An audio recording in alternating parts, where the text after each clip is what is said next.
Well, Gus's death scene is something that my writers and I talked about for many, many months before it came the day that we actually shot it. When even Vince mentioned that you're finally going to go, we have to do it. It's just right for the story. I said, it's right for the story. Let's go big. And there were many thousands of man-hours spent talking with various experts in their various fields, including Bill Pulowski, our visual effects supervisor, and Greg Nicotero and Howard Berger, our prosthetic, makeup, and sculpting whizzes, geniuses. Initially, my gut reaction was, okay, we need two pieces to really do this the right way.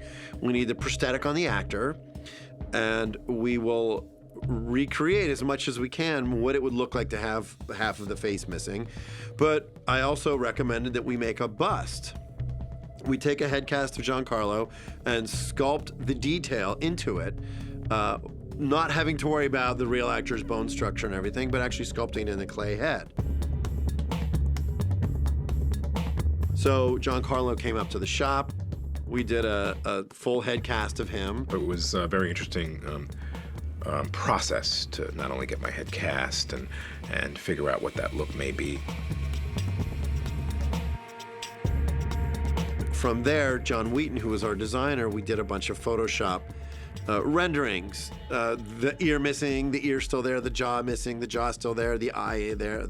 A bunch of ideas for Vince to look at. And Vince and all of us would look at it, all the writers and the producers, and we'd all talk about it, and then we'd give him Vince's notes and everybody's thoughts, and they'd make adjustments. So that process took a little bit of time. I think the thing that's most important is always have a 3D representation of what we're doing. Instead of, you can only get so far with Photoshop design work. So we sculpted a bust. Garrett Immel created this sculpture based on the artwork that we had showed Vince, and it was anatomically correct. You know, we put the bones where the bone should be, the jaw, the blown off jawbone, the eye socket, all that stuff. We matched as anatomically correctly as we could to what Giancarlo's real face looks like.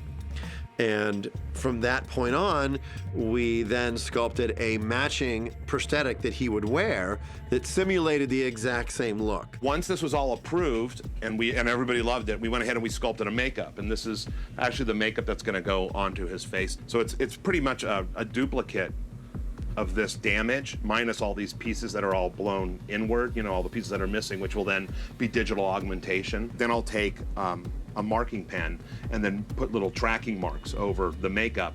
That way the digital guys can then map sections that are here onto that makeup. It's a great use of doing practical makeup effects and digital effects, combining them together, because the plan is obviously that when the audience sees this, they will just be blown away by what has just happened to one of the main characters. It won't be like, wow, that was a cool effect, or that was a cool makeup, or that was a cool digital effect. It'll be shocking and gutting that this is what happened to this one character.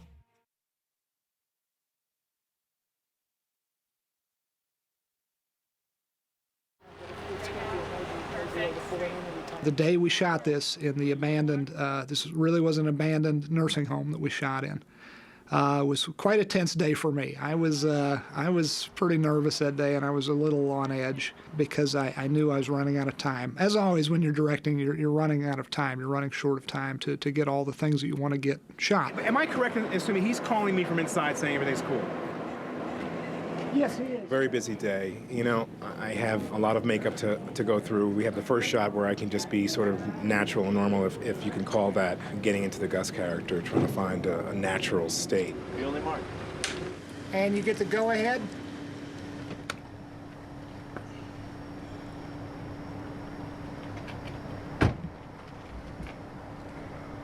I decided this morning that I would put on a different pair of glasses and I'd roll in the van as Giancarlo, just to sort of start a little easier.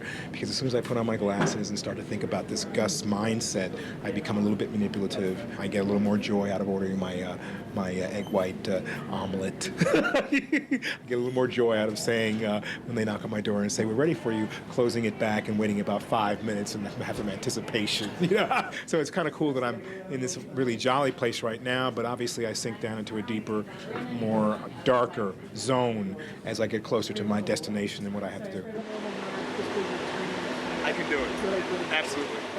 We absolutely knew that season 4 was leading to the demise of Gus. We knew from the beginning. And it was not because we wanted to get rid of Gus Fring as a character, I can tell you that.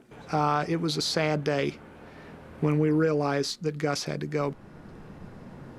It's absolutely a big day as producers. I mean, having Vince here, you know, our creator and executive producer here directing is so exciting for the cast and for the crew. But my day will get a bit more grueling as we go on, as I start to make this transformation that I have to make to come to my ultimate demise.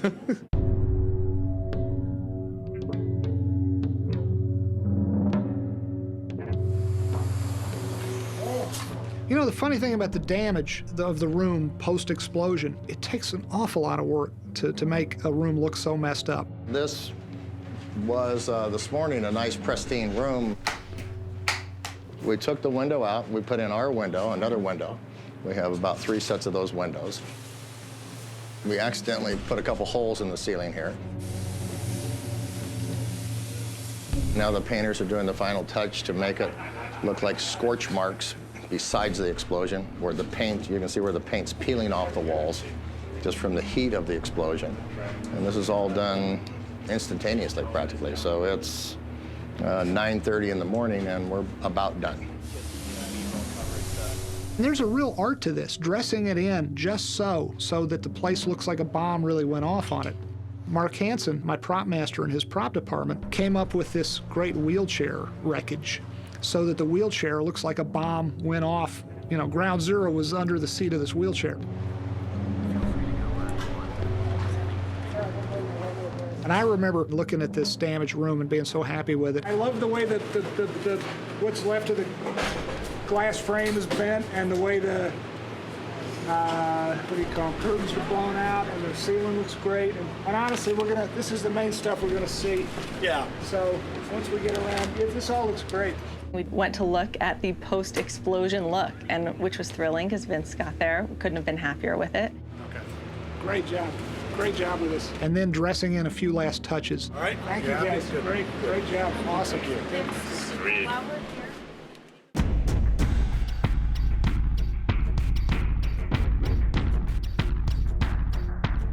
You want me to use black dot on any of the bone? It's gonna be this is the color, right? Yeah, it'd probably be somewhere like in there. I'm gonna definitely gray it, or gore it up and gray it up a bit. For this episode, we're just gonna be augmenting the makeup appliance with digital effects. Maybe even yellow, just something that we can really read. The tracking marks will allow us to digitally replace part of the jaw and part of the side of the head as needed. Yeah, probably about that size. Okay. And we can make it a little bit bigger by just Yeah, whatever you want. Can you make it bigger while we're out on set? I can do whatever you want. Okay. Yes. I can't make it smaller, but I can make it bigger. Okay.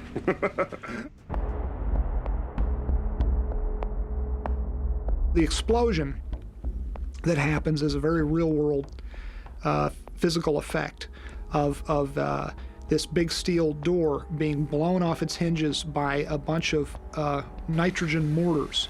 There's huge canisters of very highly pressurized gas. Today we're going to blow that door out. That's T.O.'s room. And what we have in there is some large air mortars, a lightweight door, a lot of debris. And we're going to do this non-pyro. It's a lot safer.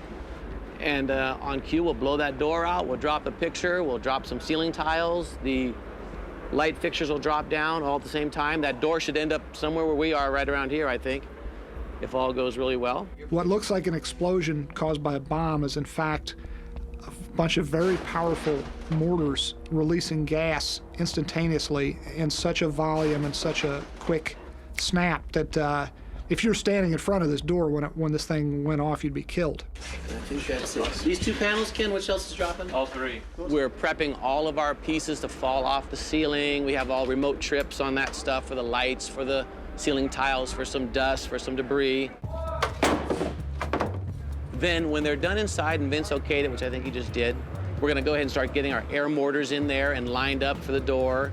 On cue, Ken's gonna push the button that's gonna trigger all the mortars, which will blow this door off at pretty high speed. The second he senses that or hears that, Mike is going to trigger all of these to drop, and ideally, the wind and the door will catch them, and take them with them. I want some big pieces flying that way. And ideally, this door will come out a little bit sideways like this so that they can see the burn side of the door. That's our hope. And when it comes over here, it's gonna hit this to stop it, and we hope it, I don't think it's gonna knock this over, but I think it's gonna break over this.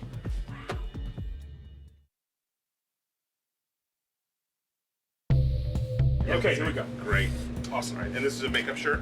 Yes, it is. Okay, cool. Do anything you want. If it doesn't work, No, you it's get a all good. t-shirt. I'm just gonna cover up your pants. Nothing compared to having it applied on the day when Howard Berger came out and we were in the trailer for 4.5 hours actually doing it. All right. Are you comfortable? I am.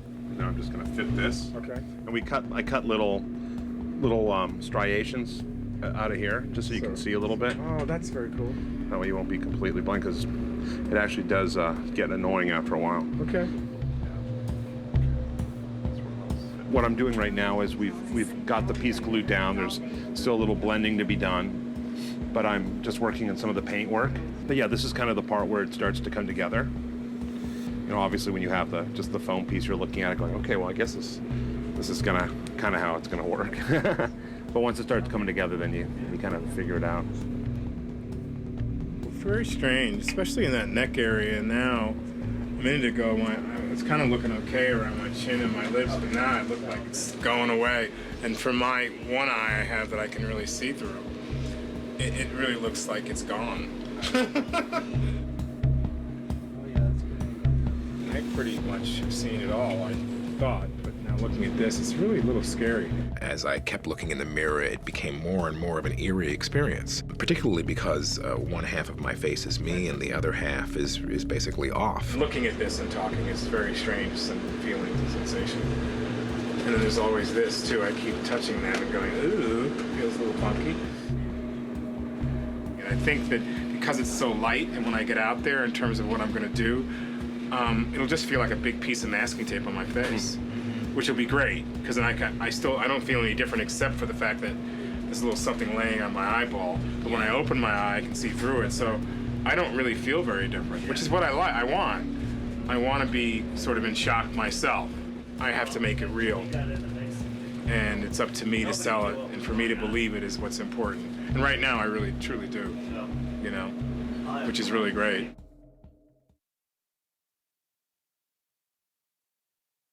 We're going to cut to something like a 21 or so, something that holds us floor to ceiling. And we're going to see this explosion obliquely. I always pictured and I always pitched to the writers Gus's death being this explosion, but then the aftermath, you know, boom, the bomb goes off and you see the door go flying, you see this nursing home explode. The door's going to go boom and some tiles are going to come down, this light's going to go off, the door's probably going to knock into this bookshelf. Once the smoke was clearing from that explosion, I always pictured Gustavo Fring walking out, appearing seemingly unscathed. And then yet the camera comes around on him, and we reveal this horrific damage. Half his face is gone. And Andy on his Steadicam comes around and slowly reveals as we clock around his face that half his head is actually gone. And it involved making one seemingly uninterrupted, seamless take actually be composed out of two separate takes. What a great reel. He was on the phone and he turned. Yeah, how about that? I was just talking about good. I was very apprehensive. And after stepping out of the trailer, walking to the set, there are all the reactions that come from people before we've even shot it. Maybe a little more, could maybe some of this hair be, maybe maybe some more, like, More cinch back, or sure, absolutely. Hey, yeah, no worries. And so I remember my instinct, I wanted to go through the back door. I didn't want people to see me. People were like, oh my gosh, what a great job, all these things. And I wanted to be in the moment of the reality and truth of what I had to do. On the last day of shooting episode 13, I wanted to go see Giancarlo's finale as Gus. Mess with me. Bad things happen. I knew that was good. I knew that was coming. When I saw what they were doing, I thought, oh my God. How is it, brother? It's good. Oh, it's better God. now. Much better now. I see you. Show these guys. Yeah. Yeah. No, and I know what it takes to have those kind of prosthetics going on. You have to zen out when you go into prosthetics like that? Yeah, you have to relax. Yeah. And also emotionally, what's going on with you. It's like your character is going to die in this spectacular way, but still, he's going to die. And I've been in that situation many times. What I was talking about. Took me a few minutes. Hi. And what are you going to look like? You mean he's going to look like that and I'm going to look like this? Well, yeah. Yeah. Okay. Well, my character ends up in the air. We don't know what happens. Okay. We know what happens to you. You look like one of those books they gave me in health where you turn a transparent page and you see inside the body. Oh, I remember You need a Boys, you need a transparent This thing is over what it. happens when you mess with dirty girls. Syphilis in its later stages. It was fun to see that, and yet knowing, as everyone did, that that was the end of Gus Fring was, 3 years in the making.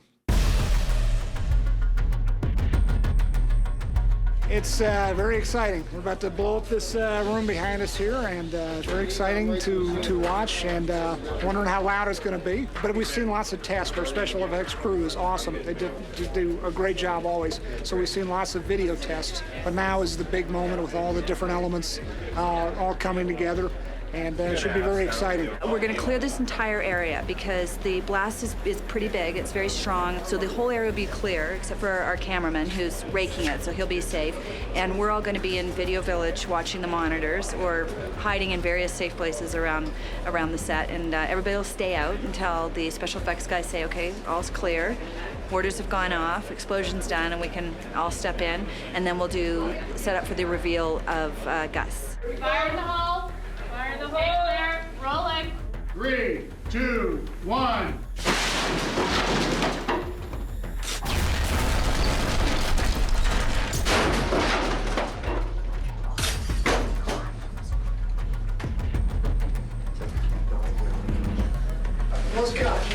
So nobody go anywhere. Just freeze. Boom, the door goes flying. And I say cut. And now comes time for the other take that finishes the sequence. And that shot took 19 takes to get right. Carl, you coming?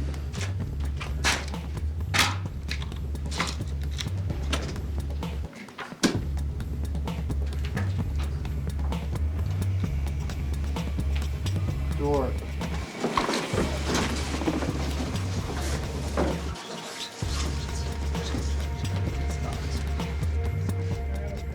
I was pretty embarrassed and edgy that day we were shooting this particular gag. Cut. Very good.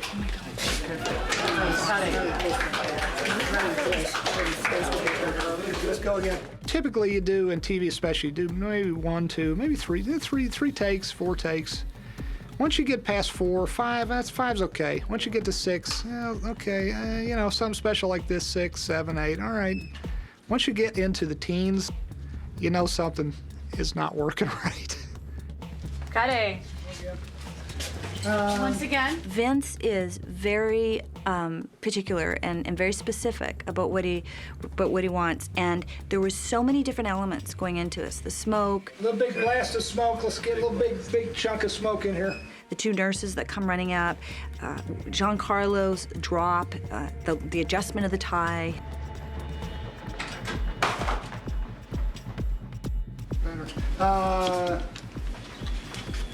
Cut. Very Cutting. Good. I knew this had to be perfect, and it had to be perfect in one uninterrupted flow. So I needed it to be just so. And I got more and more nervous the more takes it went. Cut. Cutting. And then Giancarlo is such a trooper. He's such a pro. The character of Gus Fring is so strong that you buy that moment of his physical, mental prowess, his intention, his focus. But luckily, take 17 was pretty good. Take 18 was even better. And then take 19 was like, boom, perfect. Cut. Best one yet. Good. So Vince did 19 takes, and he used the 19th take. And when we were in post, we looked at all 19 takes, and and Vince picked the 19th one, but I believe, and I could be wrong about this, I have to check with the editor, but I believe he asked the editor to not tell him which take was which until afterwards, and it was, in fact, the 19th take that he picked. But I'm proud to say we used take 19. We didn't go back and shoot 19 takes and then go back and use number 1.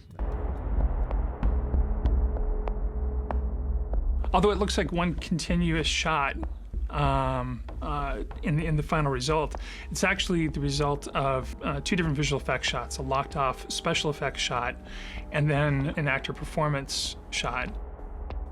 We shot it with the locked-off camera, we shot the explosion, and it left the debris like right in the middle of the shot.